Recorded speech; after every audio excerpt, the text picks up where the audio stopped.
They have killed 3 persons in a house. That was the starting of the massacre. Yes. So as that happens, then we were afraid. And that was at my own personal area. There were 4 in numbers. And they are Fulanis. I saw them closely. I did not know what makes that I was escaped in the incidents. My family members affected, they are 5 in numbers. My wife, brother, and 4 children. Yes, all killed in the market side. Fulani herdsmen came in around the Yelwata East, started firing gunshots. They fired for almost 5 hours. They met a stiff resistance here from the police. Immediately when they met the resistance, they moved towards Yelwata New Market. There they slaughtered more than 100 persons. The incidents lasted for more than 5 hours. They burnt some of our community members in stores there. There are some stores that are housing more than 50 persons. All were burnt down. People slaughtered there, others burnt to ashes. That was exactly what happened.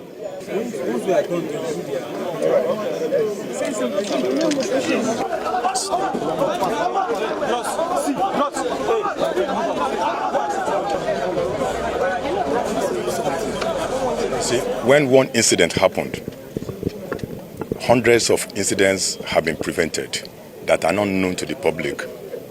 So that this happened does not mean that we have not been deploying. We have actually been deploying.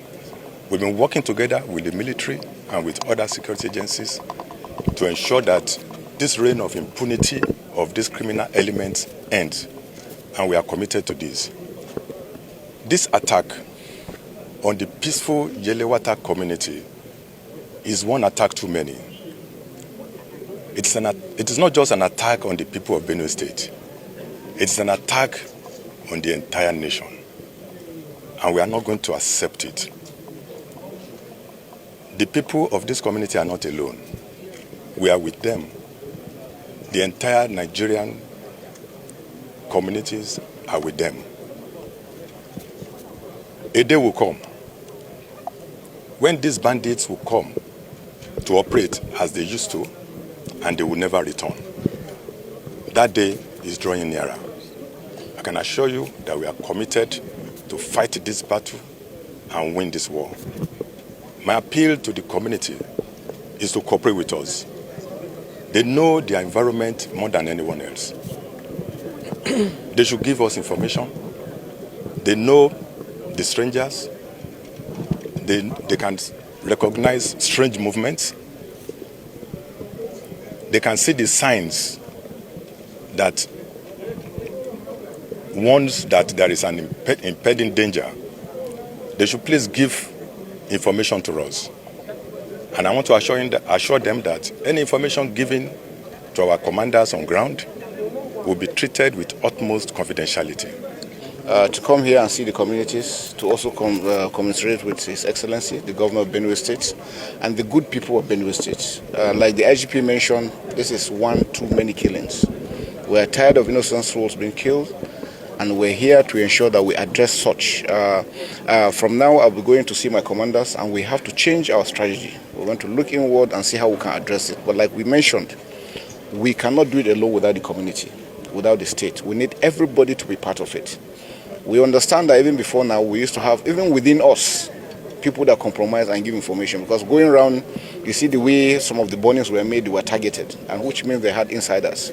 And so I've discussed with the communities, the traditional rulers, with the clergy, for us to work united. There have been some issues on trust, and that we're going to address. For us, like I said, we want this to be the last one that will happen. We're going to go all out to ensure that we address it. We have put in measures in other places and it has worked. Here is not going to be different. I want to assure Nigerians that not only Benue State, all over the country, we are determined, based on the mandate of Mr. President, to ensure that we restore peace and tranquility within our country. But we need Nigerians to support us. We must work together as a team. We've also had the information that sometimes some of these people come across borders. Wherever it is they're coming from, we're going to go after them and take them. So we must take the battle to them, not waiting for them to attack. And that's one I think is very, very critical. Tomorrow, hopefully, I will also want to proceed to Nasarawa State to see His Excellency to be able to, because the borders are actually very critical to the success of what we're doing. For the youths, please don't give up. This is our country. We can never, ever give our country up for anything.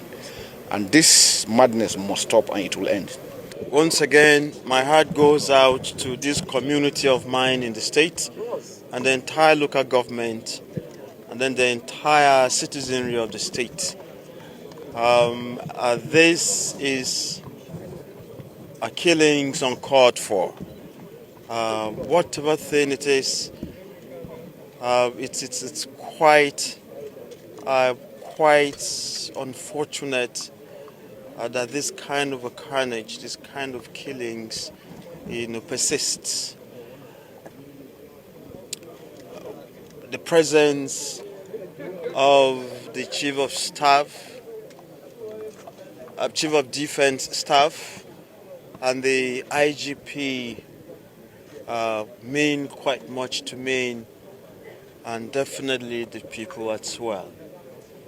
The moment they heard of this, they called from Abuja same day, and they had condoled with us.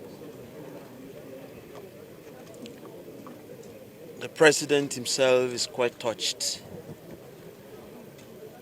Again, the presence of the two here this afternoon, it's quite reassuring to our people.